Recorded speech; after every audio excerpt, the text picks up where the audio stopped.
Hei wain chu pathian khong ina zara in rin ni khonwam tak mai kho cheng kara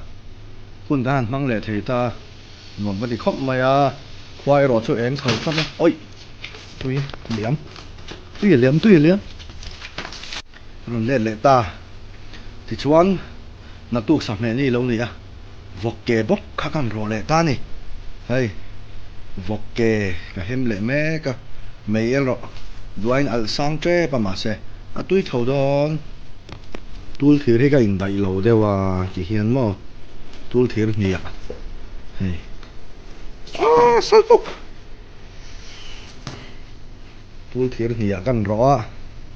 ron al tha chho le tana hei a sir vel hi ka hei duain a chep deuh hlek ta a sir vela a mi na kina ka hem thale mai anga en khan tui don lut tok ringa tui don chu ti rualin kan khot hiam ku mai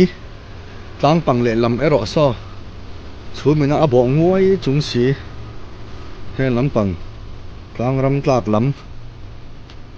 lo lang thiang ku mai ero hi chuan man lai nun tem phalo mai la min ngai tir wang wang e ti thei ome khang ra sedek de po hi a chia a an man than na don man tlak la amaro sa heti hian tang kai na dangan lo nei zel mai ni mo liam to I lo ni em tang kai nei nei thawang